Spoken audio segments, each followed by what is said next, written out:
Hey, I'm Greg. I'm Felicia. And we are SCT Adventures. And today we're coming to you not to talk about what I was almost said, but I didn't say. We're going to talk. Yes, we're going to talk about Carnival Sunshine likes versus dislikes. We recently took a cruise on the Carnival Sunshine. It was our first time on the Carnival Sunshine out of Charleston, South Carolina. And we wanted to give you our take on the ship, what we liked about it, what we didn't like about it. And we'll do that right after this.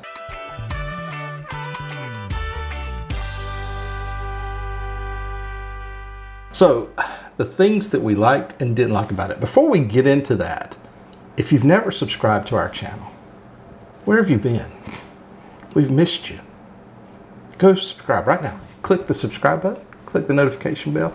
It helps us out. You won't be disappointed. We guarantee you that if you don't like it, there's a 30-day satisfaction guarantee. You'll get your money back. No other channel guarantees that. You ain't getting your money back because you don't give any money.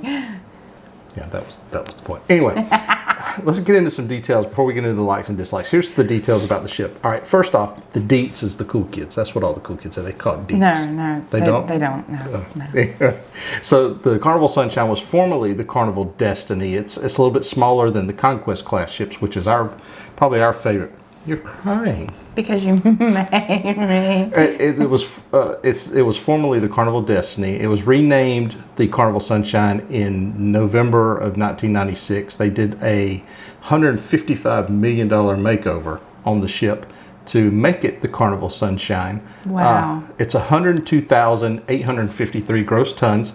It has a full guest occupancy of 3,758 guests. It's 892 feet in length, has 1,501 staterooms, which you can break those down into all sorts of balconies and suites and interiors and all that sort of thing. It has 14 passenger decks, and it has a whole list of bars and restaurants. And if my editing skills are up to par, we're going to try to scroll a bunch of those on the screen, and we'll talk about a few of our favorites throughout this short video. But anyway, let's jump right into it and talk about first our dislikes, and then we'll get into our likes. But before we do that, I just want to say this, that when we do these videos, if you're on a cruise is what you make of it most of the time. There are some exceptions where maybe you have a horrible experience, but we've never had a really horrible experience on a cruise. We love cruising. So take these dislikes versus likes videos with a grain of salt. We love cruising. We always do. We're never complaining. This is not a complaining video. These are just some things that we just didn't really care for, but would not be a deal breaker. Nope, not at all. So here are the dislikes, starting with the very first thing. Embarkation. Now, the Sunshine's going to be moving at the end of 2024 to a new port, so this may not pertain after the fact. But right now, with it being in Charleston, we've cruised out of a lot of ports. And Charleston is a different sort of porting experience. So if you're planning on going on is it currently the only port like that? It's the only one we've experienced, and we've been out of quite a few different ports.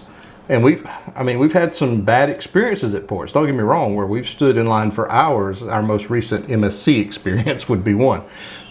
I know, but we're still not complaining. No. I mean, we still had a great time. But this is a different experience. They're saying get to it. Here's the thing. At the Port of Charleston, if you've never cruised out of there, you park your car. It's a beautiful port, don't get me wrong. It's an old... That was my first time in... Charleston's a beautiful city. You park your car. It's at an old rice factory location.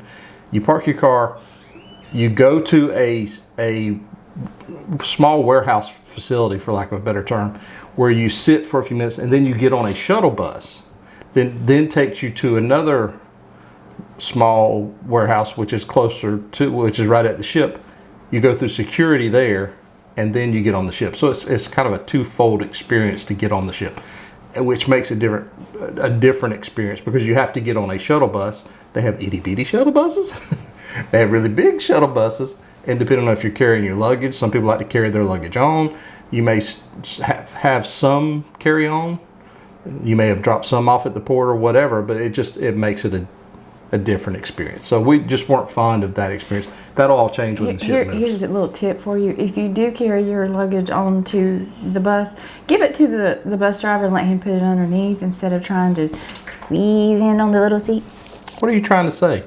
Go watch our vlog and watch me try to hold our thing in the seat like this. So anyway, that was the first thing, was embarkation at the port. So the second thing that I really didn't care too much for, and if you notice any slight difference in variation, I was rudely interrupted by my battery, so we will carry on. But the second thing is the stateroom decor. This doesn't bother you as much, does it? The pastel colors that Carnival had. We took a cruise most recently on MSC, and going into their staterooms, I mean, it's like going into a nice plush hotel room. And you know, the staterooms on a lot of these older ships that were built in the 90s, and even when they were updated in the mid 2000s, they got the old pastel colors. Even the bedspreads and everything they've been washed a million times and they're kind of faded. So that's the only thing. I would like to see them update some of these rooms and stuff. I know that on the Celebration and Mardi Gras Jubilee, I'm sure those rooms are much nicer because they're newer ships. And we have a cruise booked on the Vista and some of the newer ships. I'm sure those are nicer too. But it's just, once again, take it with a grain of salt. We don't spend a whole lot of time in the rooms anyway, so it doesn't bother me that much. Just a slight dislike. I would love to see, just slap some paint, make it look a little nicer. That's all I'm saying. That was one of my dislikes. She's not even gonna comment because she doesn't care. No. All right, moving on. The next dislike. We both agree on this one. Was the atrium entertainment design. Now, don't get me wrong. I like the decor in the atrium. The big balls hanging from the ceiling. When you walk in the atrium, the Sunshine has a beautiful atrium. I was not going to bring that. You weren't going to talk about the big balls? Nope. Yeah, she was going to leave the big balls alone. But the atrium, the Sunshine has this awesome atrium. It's beautiful. But unlike the Conquest class ships that we like so much, where they showcase the band or whatever that's playing in there, where you can sit and gather around and watch it, and there's even a little dance floor and all that, there's not, unless you're sitting directly at the bar, there's really nowhere to watch the performers. On the side of the bar where the elevators are. Yeah. In fact, I talk about it in our vlog that we're actually sitting under them and they're playing above us, but you can't see them. You can hear them and they're doing a phenomenal job, but you can't really see them. So I love music. I love watching these live performers, and you couldn't enjoy them to me as much as I wish you could have. But that's really the only dislikes that I could come up with for this ship. Oh yeah. So let's transition to the things we really like about the Sunshine. Here we go. First thing was, right after we got on the ship, it was a little cool. It was kind of a winter cruise, but we made our way up to Lido to the waterworks. Now this ship is unlike any of the other ships we've been on so far. Coming off of the Serenity area is a waterfall. Dips in, flows into a little pool. Cool. Nice little place to watch a movie from, to hang out on a hot day, I'm sure. Hang out at Serenity, all that.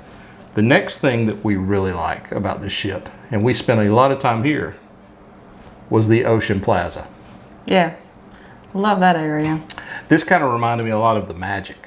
The Magic's got an Ocean Plaza right there where the band played and we danced the night away. Actually, I watched people dance. It's just got a lot of spaced out room with tables, and then you had some with up against the wall, little booths, or it was just a nice area to spread out and congregate and visit. You had the Alchemy Bar right there. It was sandwiched right between the Alchemy Bar and our next favorite on the likes list, which is the Red Frog Pub, which we didn't give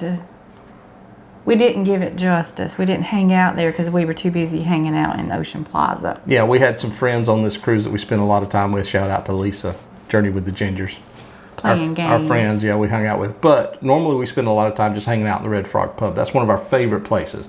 If a ship's got a Red Frog Pub, that's where we are. We love the Red Frog Pub. The ship had a Red Frog Pub.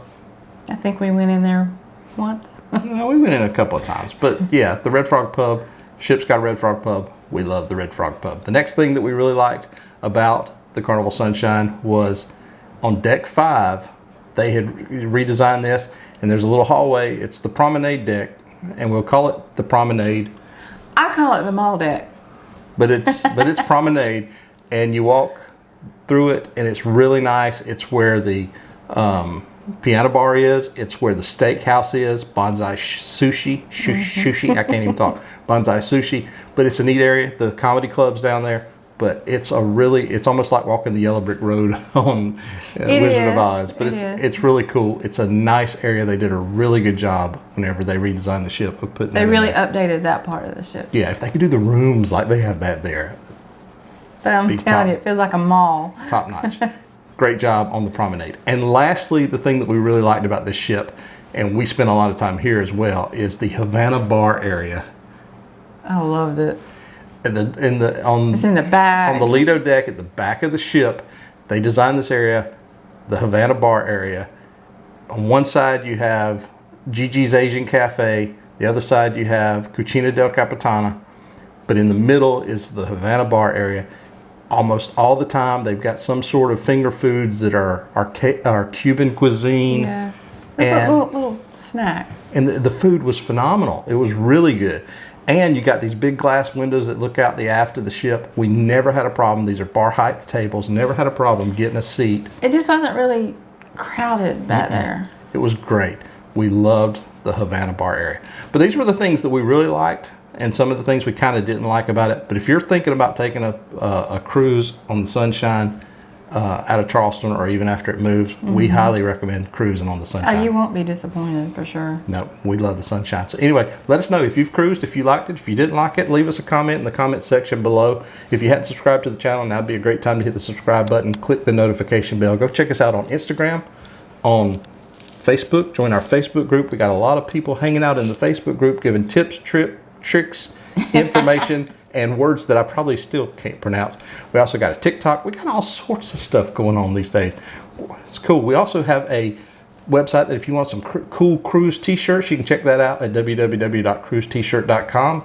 Pick you up a cool cruise t-shirt. But anyway, I'm Greg. I'm Felicia. And we are SCT Adventures. We appreciate you hanging out with Greg and Felicia and SCT Adventures and anyone we can rope into this experience. We'll see you next time.